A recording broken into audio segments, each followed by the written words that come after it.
دوستی کی کشتی میں پہلا سراغ شک کا ہوتا ہے۔ وفا ایک ایسا دریا ہے جو کبھی خشک نہیں ہوتا۔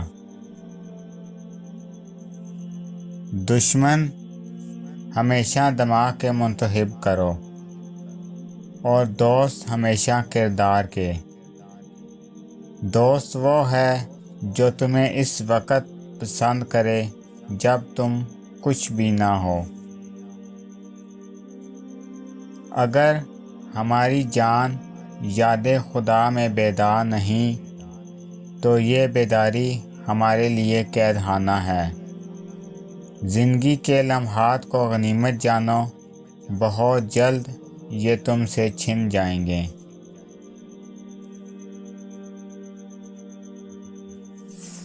محبت کی تلاش آپ کا ہدف نہیں، بلکہ آپ کا ہدف ان رکاوٹوں کو تلاش کرنا ہے جو آپ نے اس جذبے کے خلاف کھڑی کر لی ہیں۔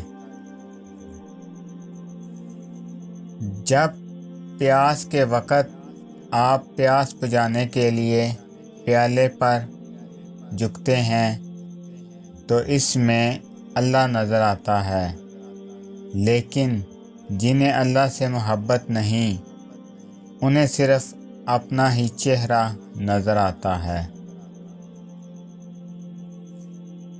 اگر تو غرور کو اپنے ساتھ سے نہیں نکالے گا تو بعد میں آنے والے لوگ تیرے حال سے عبرت حاصل کریں گے۔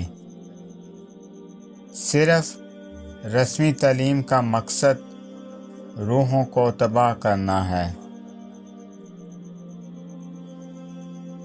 بعض اوقات دوست دشمن اور دشمن دوست بن جاتے ہیں۔ جس خوبصورتی سے ہم پیار کرتے ہیں اس خوبصورتی کو اپنے عمل میں ڈال لینا چاہیے۔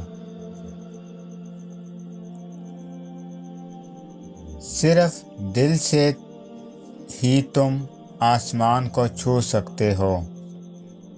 اچھا بولنے کے لیے اچھا سننا ضروری ہے۔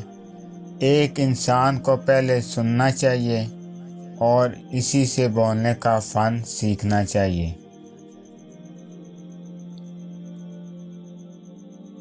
بلبل کو اس کی سریلی آواز اور میٹھے گیت کے لیے پنجرے میں قید کر دیا جاتا ہے۔ کیا کسی نے سنا ہے کہ کبھی کسی نے کوے کو پنجرے میں ڈالا ہو؟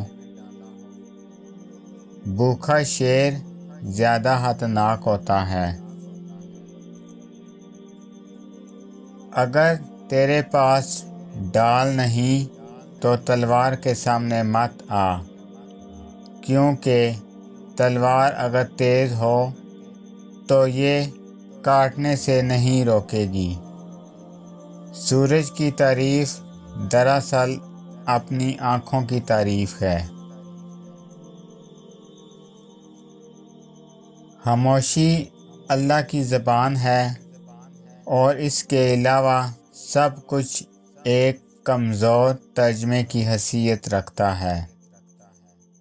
اس سے زیادہ خوش قسمت کون ہو سکتا ہے جو ایک جھیل کنارے آتا ہے اور پانی میں چاند کا عکس دیکھ لیتا ہے۔ کیا تم نے اپنے چہرے کی خوبصورتی دیکھی ہے؟ اس خیال کو اپنے دل سے نکال دو جو تمہیں خود سے جنگ پر مجبور کرتا ہے۔ زمین کی طرف نگاہ رکھو، دائیں بائیں نہ دیکھو۔